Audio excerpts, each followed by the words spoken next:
आज का जो टॉपिक है वो है हैश फंक्शंस क्या होते हैं और उन हैश फंक्शंस में हमारे पास कौन कौन से मेथड्स हैं, जैसे कि division method, multiplication method and universal hashing. अब हैश फंक्शन क्या है? हैश फंक्शन एक ऐसा फंक्शन है जो कि ट्रांसफॉर्म करता है की को इनटू अ टेबल एड्रेस। कि कोई भी हमारे पास की है, उससे उसने टेबल के एड्रेस को किस तरीके से हासिल करना है। अब हमने देखना है क्या चीज़ जो है वो एक हैश फंक्शन को गुड हैश फंक्शन बनाती है। तो वो उसमें जो पहली चीज़ इंपॉर्टेंट है वो है कि ये फंक्शन इजी टू कंप्यूट होना चाहिए। सेकंड, ये अप्रॉक्सीमेट करना चाहिए रैंडम फंक्शन की तरफ, यानी इसका जो रिज़ल्ट है वो रैंडमाइज होना चाहिए, उसके रिज़ल्ट जो है उससे कोई पैटर्न जो है वो एक्सेस ना किया जा सके। और ये हम क्यों कर रहे हैं? क्योंकि हमने लास्ट जब क्लास में देखा था तो हमने एक एजम्पशन ली थी कि ये सारी एजम्पशन जो है सिंपल यूनिफॉर्म हैशिंग होगी, तब हमारे पास हर नंबर जो है वो एक अपनी अलहदा बकेट में जाने की प्रोबेबिलिटी सेम हो, तब हमारे पास फंक्शन जो है वो अच्छा हो सकता है। लेकिन इन प्रैक्टिस जो है it is very hard to satisfy this assumption. क्यों? हमें नहीं मालूम इन एडवांस कि कीज़ जो हैं वो किस प्रोबेबिलिटी के तहत डिस्ट्रीब्यूट होंगी। क्या वो हम जो उनकी डिस्ट्रीब्यूशन जो है वो इक्वल होगी तमाम बकेट्स में जाने की या नहीं, कि ये हमें मालूम करना जो है इतना आसान नहीं है। इस वजह से ये काम जो है इन प्रैक्टिस हार्ड होता है। अब हमारे पास कौन सी अप्रोचेज़ हैं फॉर जो हैश फंक्शन के लिए? तो पहला काम हम देखेंगे, क्या हम करने की कोशिश करते हैं, minimize the chance that closely related key hash to the same slots. कि अब जो थोड़ी सी भी एक जैसी हैं उनको सेम स्लॉट में नहीं आना चाहिए, ये हमारी उसमें पूरी कोशिश है। जैसे फॉर एग्जांपल यहाँ पे अगर आप देखेंगे तो हमारे पास दो पैटर्न्स हैं, एक है पीटी और दूसरा है पीटीएस।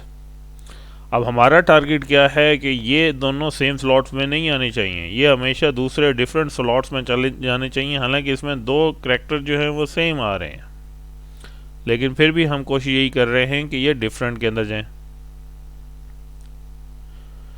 नेक्स्ट हमने जो करना है वो क्या है, ड्राइव करना है hash value that is independent from any patterns जो कि कीज़ के अंदर मौजूद हो। जैसे यहाँ पे इसी बात को हम कर रहे हैं कि जैसे हमारे पास कोई पैटर्न मौजूद है तो हमने उस पैटर्न्स को नलीफाई करना है, उससे इंडिपेंडेंट करना है हैश वैल्यूज़ को। जो हमारे पास रिजल्ट आने चाहिए उनका कोई असर नहीं पड़ना चाहिए, उनके ऊपर कोई असर नहीं पड़ना चाहिए। कोई पैटर्न जो ऑलरेडी एग्जिस्ट करता हो कीज़ के अंदर तो उसका इफ़ेक्ट इधर नहीं आना चाहिए। सबसे पहले देखते हैं इस हैश फंक्शंस के अंदर जो सबसे सिंपलेस्ट मेथड है, that is called as the division method. Division method हमें क्या बताता है? इसका बेसिक आइडिया क्या है? इसका बेसिक आइडिया ये है कि हमने एक की के को एम स्लॉट्स के अंदर मैप करना है। किस तरीके से? कि के पे मॉड ले लेना है एम के साथ। मॉड क्या है? रिमाइंडर चेक कर लेना है। अब डिवाइड करके जो रिमाइंडर बचेगा वो वैल्यू जो है वो हमने कह दिया है इस की के अगेंस्ट हैश वैल्यू है। वो एडवांटेज क्या है हमारे पास कि ये फास्ट होता है और रिक्वायर ओनली वन ऑपरेशन है इसका। अब इसमें प्रॉब्लम्स क्या हैं? प्रॉब्लम्स क्या हैं कि कुछ एम वैल्यूज जो हैं वो अच्छी नहीं होती, जैसे कि पावर ऑफ 2 या नॉन प्राइम नंबर्स। अब ये अच्छी क्यों नहीं होती? इसकी एग्जांपल हम इधर देखते हैं कि फॉर एग्जांपल हमने कहा है 2 की पावर पे है m की वैल्यू, तो हमारे पास रिजल्ट क्या होगा? Just the least significant p bits of k, के last p bits of k की जो होंगी वही हमारे पास रिमाइंडर बन जाएगा। एग्जाम्पल इसी लिस्ट में से हम देखते हैं, p की वैल्यू 1 है, m की वैल्यू 2 है, तो हमारे पास हम क्या चेक कर रहे हैं, 2 पावर 1। ठीक है, 2 पावर 1 मीन्स आपके पास कितनी वैल्यूज आई, 2। तो आपके पास लास्ट 2 बिट्स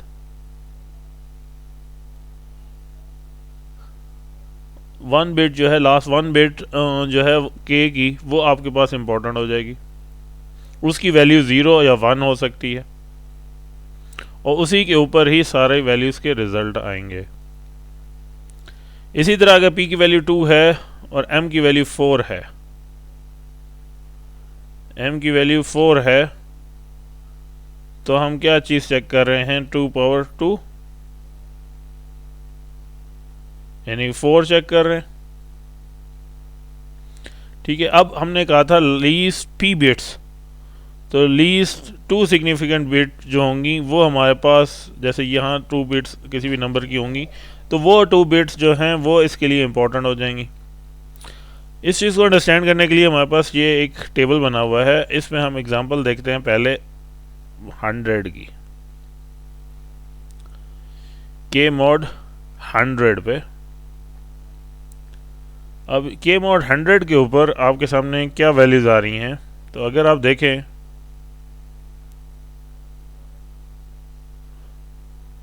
38 m की वैल्यू है, m जो है वो 38 है, क्यों, और k की वैल्यू जो थी वो 1638 थी, तो इसमें से डायरेक्ट वैल्यू 38 यहाँ पे राइट डाउन हुई।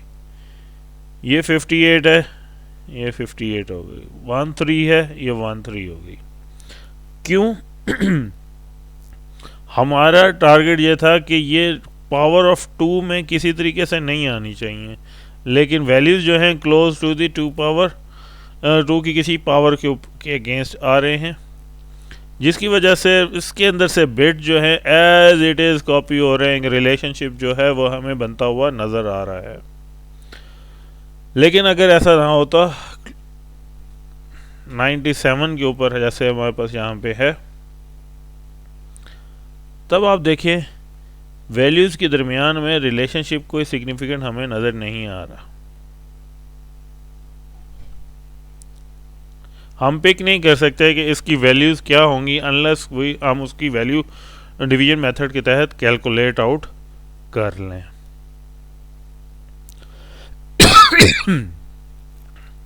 तो क्या दो चीज़ें हमने देखी कि हमारे पास एक डिवीजन मेथड में हमारे पास क्या है, पावर ऑफ 2 में नहीं होनी चाहिए और नॉन प्राइम नंबर्स नहीं होने चाहिए। सेकंड मेथड हमारे पास क्या है, वो है मल्टीप्लिकेशन मेथड। अब मल्टीप्लिकेशन मेथड हम किस तरीके से कर रहे हैं, मल्टीप्लाई कर रहे हैं की को पहले एक कांस्टेंट नंबर a के साथ। आइडिया क्या है कि ये कांस्टेंट नंबर 0 और 1 के दरमियान में होना चाहिए। फिर जब मल्टीप्लाई आपने कर लिया है तो हमने क्या करना है कि फ्रैक्शनल पार्ट जो है उसको एक्सट्रैक्ट करना है, बाहर निकाल लेना है।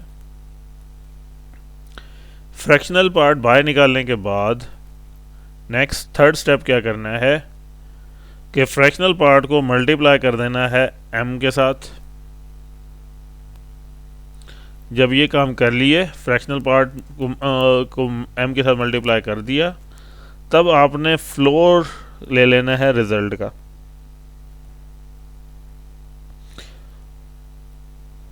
तब आपके पास जो वैल्यू कैलकुलेट होगी that will be the hash for the value for the key k। इसमें देखें क्या किया है हमने, पहले आपके पास की को मल्टीप्लाई किया है a के साथ और a को मेक श्योर किया है कि a जो है 0 और 1 के दरमियान में रहना चाहिए। फिर हमने फ्रैक्शनल पार्ट जो है के a का वो बाहर निकाल लिए। फिर फ्रैक्शनल पार्ट को मल्टीप्लाई किया है m के साथ, और लास्ट में जो भी रिजल्ट हमारे पास आया था उसका फ्लोर हमने ले लिया था। अब इसमें क्योंकि ऑपरेशंस काफ़ी ज़्यादा हो रहे हैं तो डिवीजन के मुकाबले में ये मेथड हमारे पास स्लो है। एडवांटेज क्या हुआ?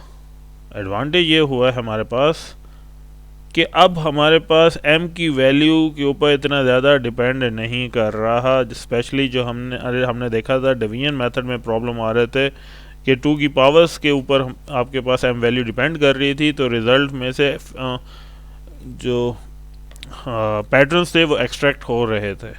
तो यहाँ उस पैटर्न्स को हाइड आउट कर दिया गया है। एग्जाम्पल देख लेते हैं। इधर हमारे पास एग्जाम्पल क्या है कि m है हमारे पास 2 पावर 3।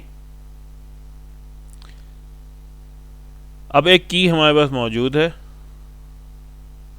हमने की को एक कांस्टेंट a के साथ जो कि पॉइंट्स में है, यानी कि 0 और 1 के दरमियान में मौजूद है वैल्यू, उसके साथ मल्टीप्लाई आउट किया, हमारे पास एक रिज़ल्ट आ गया।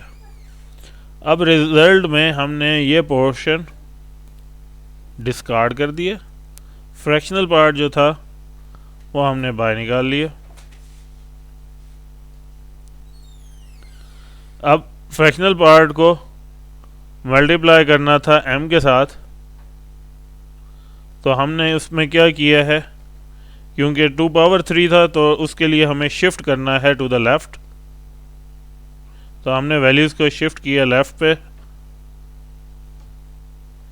तो अब हमारे पास क्या वैल्यू आ गई, 011.0011। इसमें से जो इसका ये वाला पोर्शन था इसको हमने डिस्कार्ड कर दिया, तो हमारे पास जो इंटीजर पार्ट बना है वो है 011, और यही हमारे पास हैश वैल्यू है फॉर दिस जो स्टार्ट में हमने की ली थी।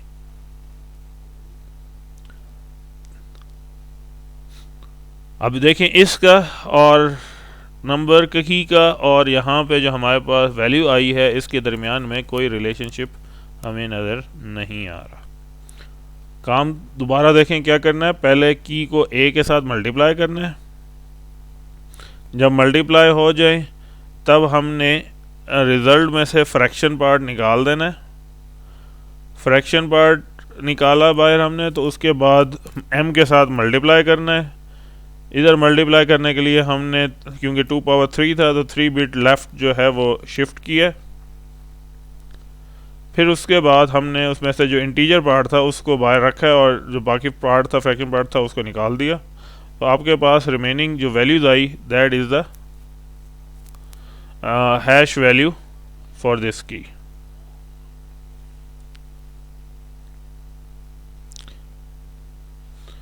तो ये मल्टीप्लिकेशन मेथड एक्चुअली इम्प्रूवमेंट है on the division method. Division method का प्रॉब्लम ये था हमारे पास कि यहाँ पे हमें पावर ऑफ 2 जो थे ये हमें इतने अच्छे रिज़ल्ट प्रोवाइड नहीं कर रहे थे, उनमें से रिलेशनशिप हम देख सक रहे थे। तो उस चीज़ को हाइड करने के लिए नया मेथड मल्टीप्लिकेशन मेथड किया गया ताकि हमारे पास जो m की वैल्यू है वो क्रिटिकल ना रहे और 2 पावर पे वो डिपेंड ना कर रही हो।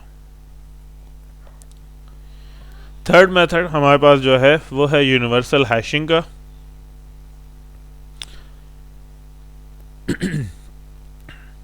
अब हमें मालूम है कीज़ जो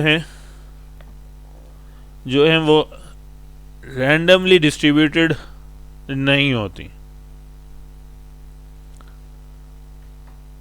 इन प्रैक्टिस जो है हमारे पास कीज़ जो है वो रैंडमली डिस्ट्रीब्यूटेड नहीं होती। एक तो ये प्रैक्टिस में हमें मालूम हो गया, और दूसरी चीज़ हमें जो है वो है कि any fixed hash function might yield theta of n time. कि हमारे पास कोई भी फिक्स हैश फंक्शन जो है वो थीटा ऑफ n टाइम्स में हो सकता है। तो हमारा गोल इसमें क्या है कि हैश फंक्शन जो है वो प्रोड्यूस करे रैंडम टेबल की position indices irrespective of the keys. कि हमारे पास जब फंक्शन जो हैश फंक्शन जो प्रोड्यूस करे टेबल के अंदर एड्रेस, वो कीज़ के ऊपर डिपेंड किसी तरीके से भी नहीं कर रहा हो। क्यों हमने इन दोनों पॉइंट्स के हमने मद्देनज़र रखा था? नंबर एक तो कीज़ जो है वो रैंडमली डिस्ट्रीब्यूटेड नहीं है, और नंबर टू जो है हमारे पास hash function, fix hash function अगर हमारे पास होगा तो हम उसे ऑर्डर ऑफ एन के अंदर ढूंढ सकेंगे। तो इन चीज़ों से बचने के लिए हमारे पास क्या है, गोल हमारे पास क्या था कि हम ऐसा फंक्शन डिज़ाइन आउट करें जो ऐसी पोजीशन हमें ला के दे जो कि कीज़ के ऊपर किसी तरह भी डिपेंड ना करें।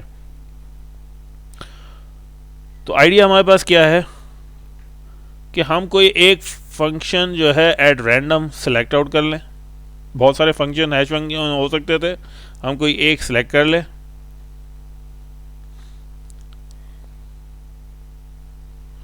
जैसे यहाँ डायग्राम में देखें हमारे पास बहुत सारे फंक्शंस हो सकते थे कि डिफरेंट टाइप ऑफ फंक्शन हो सकते थे। तो हमने कोई एक जो है वो रैंडमली हमने सेलेक्ट कर लिया, उसकी वजह बेस के ऊपर ये पोजीशंस बन गई।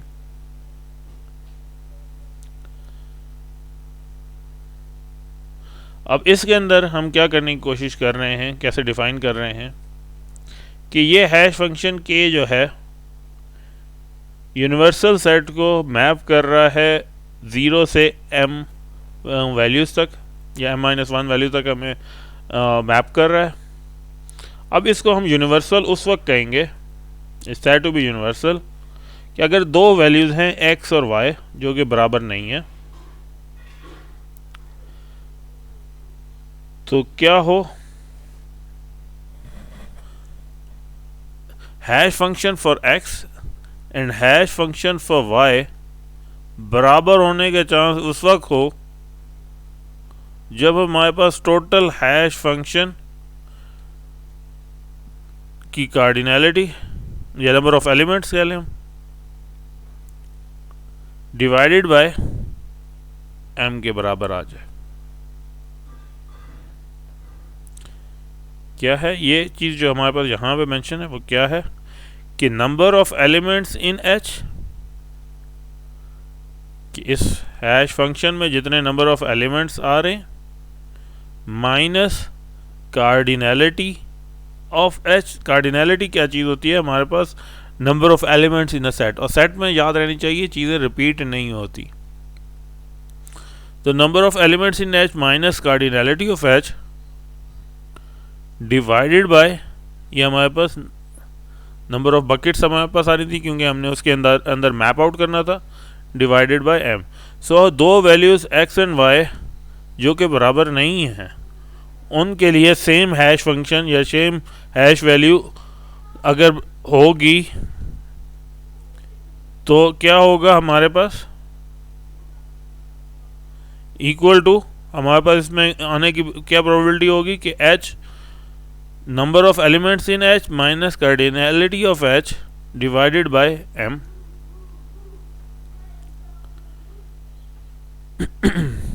अब इसको हम दूसरे अंदाज में क्या कह सकते हैं, हम ये चाह रहे हैं कि उसकी प्रोबेबिलिटी 1/m के बराबर होनी चाहिए। दो वैल्यूज x और y जो कि बराबर नहीं है, उनके लिए सेम हैश वैल्यू, उस वक्त हो अगर उस पर प्रोबेबिलिटी बन जाए नियरेस्ट टू 1/m। अब यही हमारा टारगेट था कि हम ये चाह रहे हैं कि रैंडमली डिस्ट्रीब्यूटेड हों तमाम बकेट्स के अंदर उनकी प्रोबेबिलिटी। तो यूनिवर्सल हैश फंक्शन जो है वो हमारे पास इसी चीज़ को हासिल करने की कोशिश कर रहा है कि x और y बराबर नहीं है, लेकिन अगर उनकी हैश वैल्यूज़ बराबर हैं तो ये इसके लिए प्रोबेबिलिटी क्या होनी चाहिए, 1/m के बराबर होनी चाहिए इसकी प्रोबेबिलिटी।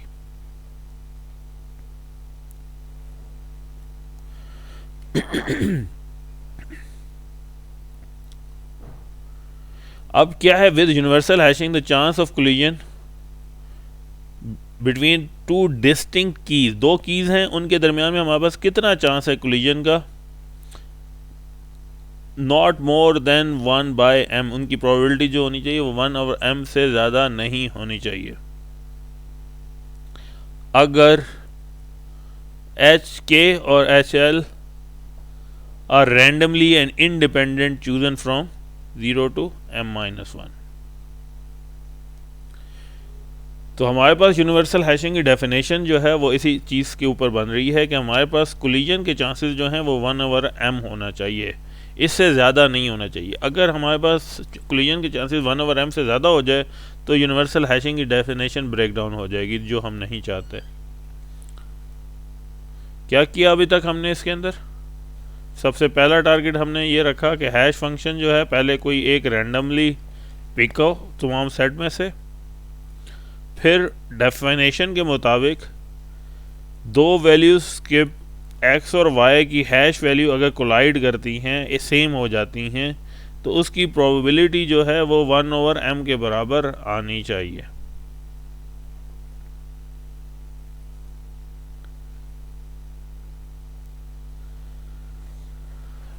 अब यहाँ देखें हम क्या कर रहे हैं, designing a universal class of hash functions के अंदर हमारे पास एक प्राइम नंबर है p, जो हमारे पास काफ़ी लार्ज प्राइम नंबर है।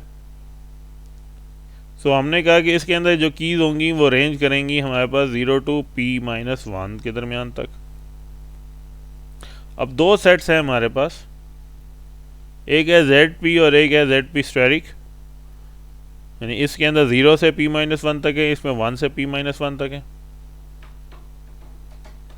अब हैश फंक्शन एक डिज़ाइन कर रहे हैं, इसके अंदर क्या किया है कि दो कांस्टेंट लिए हैं a और b को पहले सेट से लिया, ZP से लिया है, a को ZP स्टेरिक से लिया है,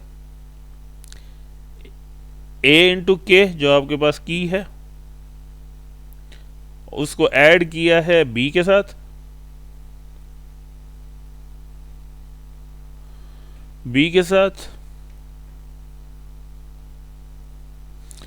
और फिर हमने मॉडुलस लिया है विद रिस्पेक्ट टू p। ये एक दफ़ा आइट्रेशन हुई है, विद रिस्पेक्ट टू p हमके पास ये प्राइम नंबर था, फिर दूसरी दफ़ा अगेन मॉडुलस लिए है विद रिस्पेक्ट टू m। अब जब ये वैल्यू रिजल्ट हो रही है तब हम कह रहे हैं ये हैश वैल्यू है फॉर की के with two constants a and b, जो कि इन दो सेट्स में से हासिल किए गए हैं। और ये a और b जो हैं हमारे पास रैंडमली चूज किए गए हैं at the beginning of the execution.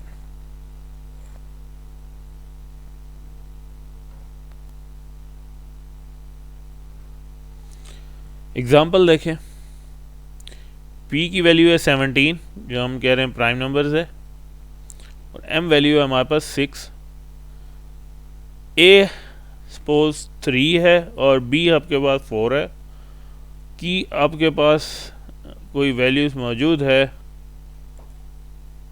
से 8, तो हमने कहा 3 इंटू 8 प्लस 4 मॉड 17 जो आपके पास प्राइम नंबर था मॉड 6, 24 प्लस 4 28, 28 मॉड 17, तो आपके पास वैल्यूज़ क्या आई 11, तब 11 मॉड 6 लिया है तो आपके पास रिमेनिंग वैल्यू आई है 5। तो इस तरीके से हम ये यूनिवर्सल हैश फंक्शन जो है वो कैलकुलेट आउट करते हैं। अब ये डिफरेंट फंक्शंस हो सकते हैं, हमने उसमें से एक फंक्शन डिज़ाइन आउट किया हुआ है जिसमें दो कांस्टेंट वेरिएबल्स यूज़ कर रहे हैं। अब इसका एडवांटेजेस क्या है हमारे पास, नंबर एक कि हैश वैल्यूज जो हैं गुड रिजल्ट्स हमें प्रोवाइड आउट करेंगी और इंडिपेंडेंट होंगी of the keys to be stored. Keys के ऊपर डिपेंड नहीं कर रही कि उनकी पोजीशन क्या बनेगी जिनके ऊपर हम स्टोर करने जा रहे हैं। फॉर एग्ज़ाम्पल यहाँ पे देखें तो हमारे पास की थी 8 और यहाँ हमारे पास वैल्यू आ रही है 5। तो हम की से और 5 इसके दरमियान में कोई रिलेशनशिप ढूंढ नहीं रख रहे, उसको इंडिपेंडेंट करने की कोशिश कर रहे हैं।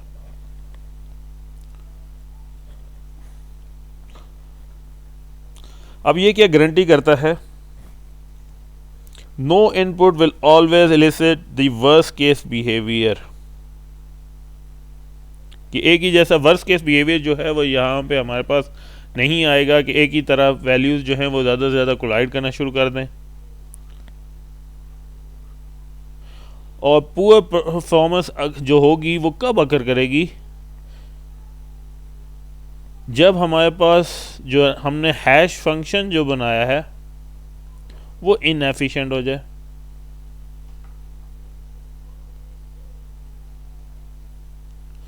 अब जब हमारे पास ये इसकी प्रोबेबिलिटी स्मॉल होगी तो पुअर परफॉर्मेंस की प्रोबेबिलिटी भी हमारे पास स्मॉल हो जाएगी। And thank you very much.